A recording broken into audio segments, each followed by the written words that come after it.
Hello guys! Hello para sa lahat ng Taurus. Hello! Welcome dito sa aking channel, Kapalaran 888. I hope na makuha mo yung energy dito, Taurus. This is weekly tarot reading. General reading siya. So, pwedeng lumabas, love life, money, spiritual, or anything na makaka-resonate ka. Okay, first card natin is, whom do you need to forgive? Maybe, meron tayo ditong Taurus na nanunood na siya ay possible na may mga old anger or resentment siya na nararamdaman. Yung hinanakit, galit, or suklam na nararamdaman mo from your past. It's either past relationships, classmates, office mates, parents, siblings, parang ganon. Tinatanong ka ng baraha dito. Ang question sa'yo this week is, sino ba yung kailangan mong patawarin? Dito sinasabi ng baraha na as you release old anger or resentment, you'll find that your wishes will come true. So, similar siya, same, parehong-pareho siya sa Capricorn, ang Taurus message na to. Kasi ang sinasabi dito sa'yo, habang daw tinatry natin na alisin yung mga old grudges and resentment natin or anger, mahanap natin yung peace and harmony, mahanap natin yung wishes natin or yung fulfillment ng wishes natin. Parang ganun din di ba? Pag hindi ka maka-move on, hindi mo ba napapansin na walang pumapasok na swerte sa buhay mo? Kasi nandyan pa yan nandyan pa sa puso mo yung sakit, yung galit. So, you need to move on, you need to remove that, you need to clear the obstacles and challenges para may pumasok na pagbabago, may pumasok na blessings, may pumasok na new beginnings. Okay? Okay.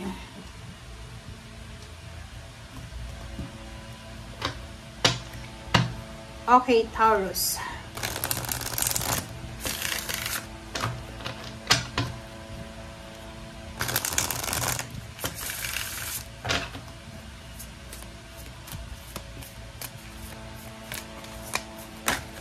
Okay.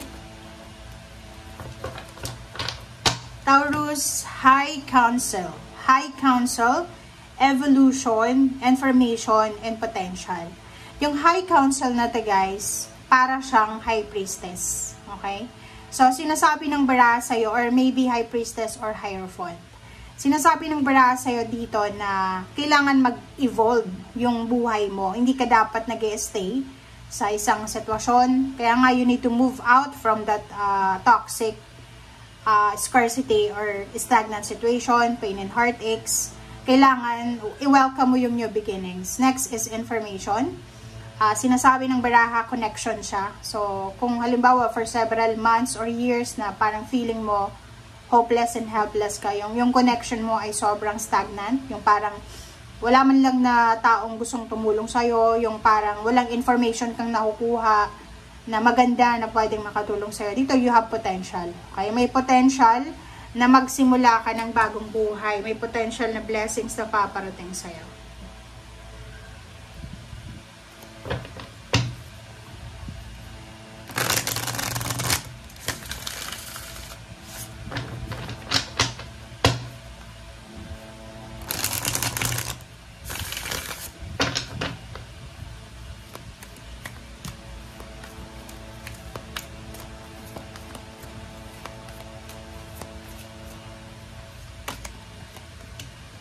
Okay, Queen of Ariel. Queen of Ariel, dito sa barang to, sinasabi sa'yo, Taurus, na kailangan mong alagaan ang sarili mo. Alagaan mo yung sarili mo physically, mentally, spiritually, financially, and those you love. Especially someone na mahal mo, kailangan mong alagaan. Dito sinasabi na may abilidad ka para maayos ang lahat. And if you are on crossroads, like for example, marami kang mga desisyon na kailangan pagdesisyonan, sinasabi ng baraha sa'yo na kailangan mong maging practical and maging wise sa mga decision making mo. Okay?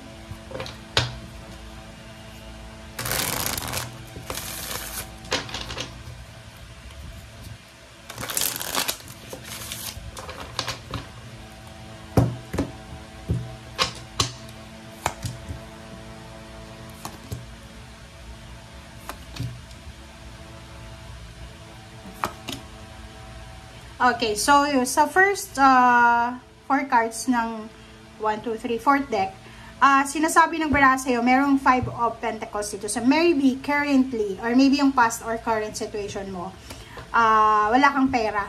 Like yun nga sabi ko sa kanina, scarcity, diba? Financial. Meron kang pinagdadaanan na financial problems. But, sinasabi sa'yo dito ng 5 of Pentacles na to, na huwag kang mag-alala kasi merong new beginnings. Ibig sabihin, may posibilidad, may mga opportunity na makaraos ka sa kung ano man yan na problema mo. Okay? So, sinasabi ng 5 of Pentacles dito na yung problema mo sa pera, yung problema mo sa ngayon, may solusyon yan. Na wala ka sa dead end. Na parang, kasi meron ditong Taurus na feeling nasa dead end na siya. Feeling niya nasa dead end na siya. Feeling niya wala nang pag-asa, lost na talaga.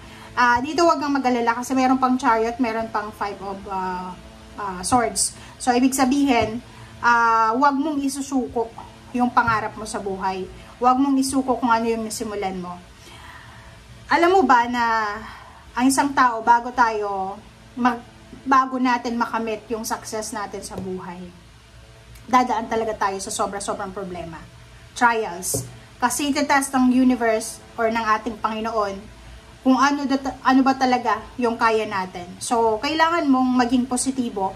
Kailangan mong maging ready sa lahat ng mga challenges or anything na ibabato sa'yo ng mundo. Wag mong i-give up ha. Ang Chariot na to ay maganda kasi sinasabi ng Chariot na lahat ng tower, lahat ng pinagdaanan mo na hindi maganda ay posibleng mabago na. Lahat ng pinagdaanan mo na feeling mo wala ng pag-asa ay may improvement. Okay? The Empress, same with this one, yung beginning. Sinasabi ng baraha, take care of your body, nurture yourself, your emotion, those you love. May bagong idea, business idea, place of work, country, business, or anything na new beginning siya. Healthy lifestyle, or kung ano mo itong mga inspiration mo sa ngayon. Ace of Swords and then 8 of Cups. So, nakikita natin dito yung travel. Isang information. Kaya may information dito kasi possible na makatanggap ka ng isang balita or maybe makakatanggap ka ng confirmation or answer, solution sa problema mo. And this one, sinasabi ng baraha sa'yo na eto ay travel. So, pwedeng magta-travel ka or pwedeng yung ina-applyan mong trabaho ay posibleng natanggap ka na or may sagot na sila sa kung ano man yan. And isang decision making ang gagawin mo sa ngayon. So, isang napaka-importanting decision ang gagawin mo based dito sa information or confirmation na matatanggap mo. Okay? Thank you guys for watching. Bye!